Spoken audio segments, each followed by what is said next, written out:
Oi, gente querida, que prazer estar mais uma vez entrando na sua casa para poder compartilhar e transmitir um ensino de grande relevância e conteúdo profundo.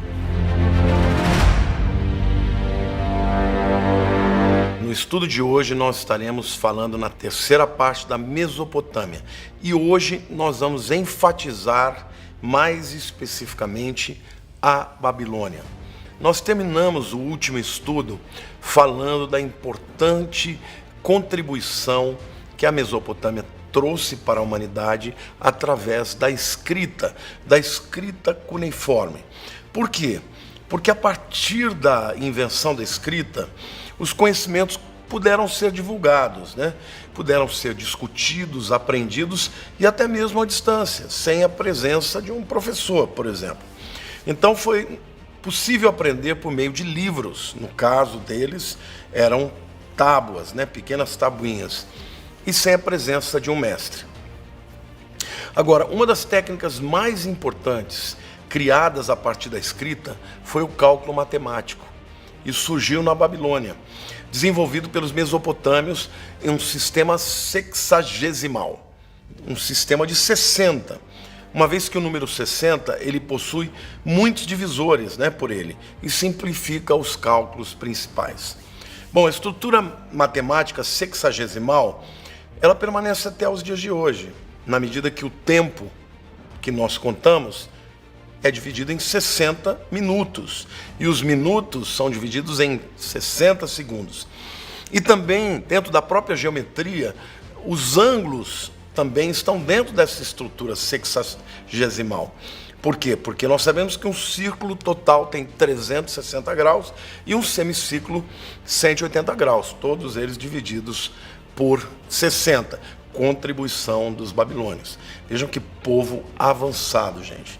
Outra contribuição importantíssima também dos babilônios, até de alguém que foi contemporâneo no período de Abraão, são os códigos jurídicos. O primeiro código jurídico no mundo veio da Babilônia, de um rei chamado Hammurabi, um imperador, na verdade. Hammurabi nasceu em 1810 e viveu até 1750 a.C. Então, esse código foi muito importante porque ele uniu a Mesopotâmia desde o Golfo Pérsico, lá embaixo, até o deserto da Síria. Hammurabi, ele procurou reformar e unificar as leis em seu reino. Foi o primeiro rei que literalmente escreveu um código e disse: olha, essas são as leis que vão reger a nossa vida, nossos relacionamentos, a nossa cultura. E estas leis, elas foram esculpidas em uma estela de rocha negra. É muito famosa, conhecida, muitos já viram inclusive a foto disso. Nesse código haviam leis que puniam delitos importantes, que regulavam o casamento, o patrimônio da família, da herança, organizavam classes especiais. Naquele tempo ele separou médicos, veterinários, barbeiros, pedreiros e barqueiros, e até determinava preços e salários e tratavam da posse de escravos. Gente, isso aqui é um avanço extraordinário para a história dos homens. Foi na Babilônia, especificamente com Hammurabi. A família na Babilônia desempenhava um papel central neste código, uma vez que era o coração da estrutura social da Babilônia e também das demais cidades mesopotâmicas. Naquele tempo era permitido a poligamia, mas a monogamia acabou sendo o padrão. Por quê? Porque apenas uma das mulheres, a primeira mulher, tinha a prerrogativa legal de esposa. Vocês se lembram de Abraão? Abraão era casado com Sara, Sarai, e ele vai para o Egito e lá ele traz de volta, quando obviamente o faraó descobre que Sarai não era irmã dele coisa nenhuma, que era na verdade esposa, o faraó manda ele embora, mas ele leva junto uma serva, Agar, a egípcia, e faz depois dela uma esposa, na verdade uma concubina, não tinha direito legal, tanto é que o primogênito de Abraão era considerado Isaac e não Ismael, que era o seu filho 13 anos mais velho que Isaac. Então, dentro da sociedade babilônica, no Código de Hammurabi, a família exercia um papel muito importante, fundamental. Exemplos de leis do Código Hammurabi. Eu quero ler para vocês aqui alguns artigos interessantes. Olha, se uma mulher tomou aversão a seu esposo e disse-lhe: tu não terás relações comigo, seu caso será examinado em seu distrito. Se ela se guarda e não tem falta, e o seu marido é um desses saídos e a despreza muito, então essa mulher não tem culpa. Ela tomará o seu dote e irá para a casa do seu pai. A mulher podia pedir carta de divórcio e dizer tchau para o marido se ele estivesse tratando ela mal e se estivesse, por exemplo, quando fala, né, desses saídos, estivesse pulando a cerca. Outro artigo interessante do Código Hammurabi diz assim: se ela não se guarda, mas é uma saideira, essa é a expressão deles, né? Dilapida sua casa e despreza o seu marido, lançarão essa mulher na água. Há um terceiro artigo que diz assim: se um filho bateu em seu pai, cortarão sua mão. Eu acho que esse artigo hoje em dia ia fazer um estrago, né? Outra coisa importante dizer também sobre as divindades na Mesopotâmia e especialmente na Babilônia. A Babilônia era uma cultura politeísta, portanto acreditavam em diversos deuses, né? Quando os assírios dominaram a Mesopotâmia, Assur era o deus supremo, tá? O principal de todos os deuses. No caso dos babilônios, o principal deus era o Marduk, tá? Sendo também o principal herói, né, dos mitos cosmogônicos, ou os mitos da criação.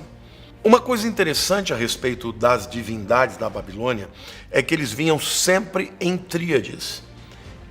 Eram 3 deuses que formavam, vamos dizer assim, o poder da divindade.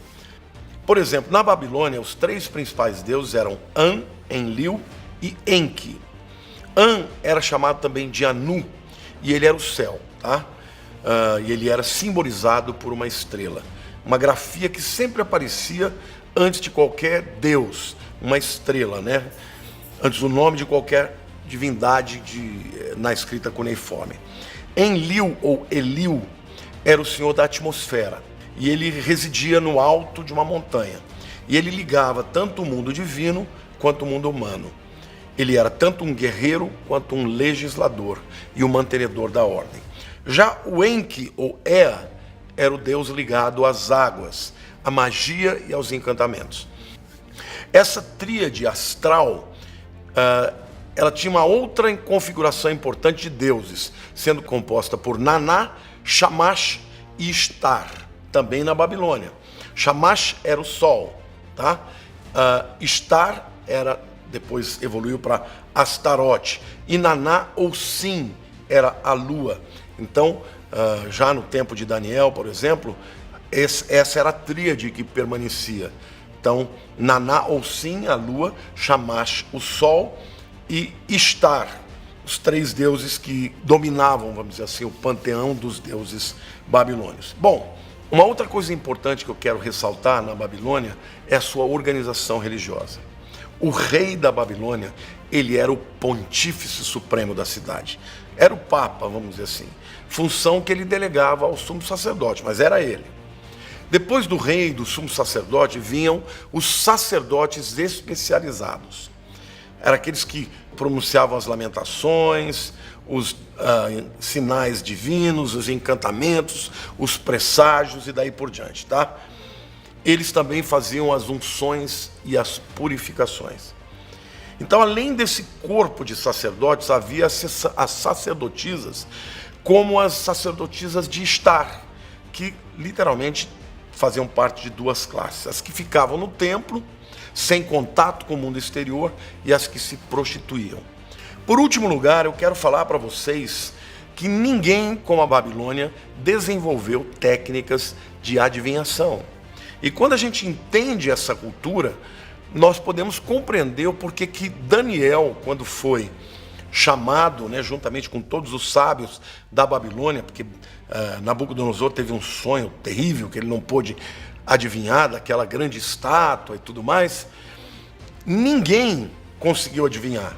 E Daniel, além do rei não ter dito o que ele sonhou, Daniel interpretou o sonho e adivinhou o que ele tinha sonhado. Bom, quais eram as técnicas de adivinhação dos babilônios? A primeira delas era a hepatoscopia. Eles analisavam a forma de fígados de animais, logo que eles morriam. E a partir daí eles faziam presságios, né?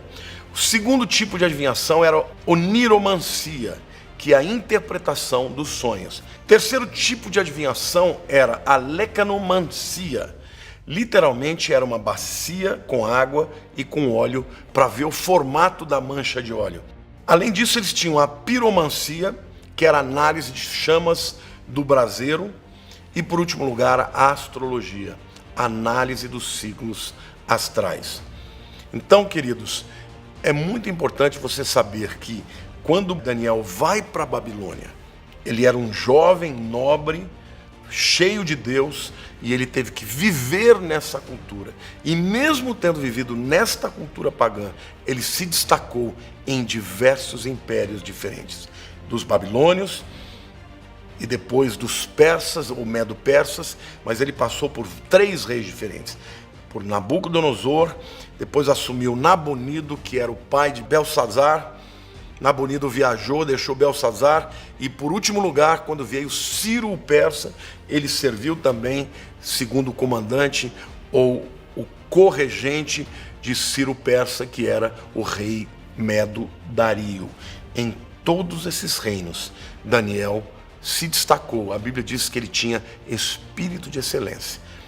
Nós também podemos viver hoje nesses tempos de paganismo e nos destacarmos e sermos relevantes para a cultura do nosso tempo e mostrar o poder do nosso Deus. Amém? Eu espero que você tenha aprendido bastante e gostado deste estudo a respeito da Mesopotâmia que estamos terminando agora. Um grande beijo no seu coração em nome de Jesus.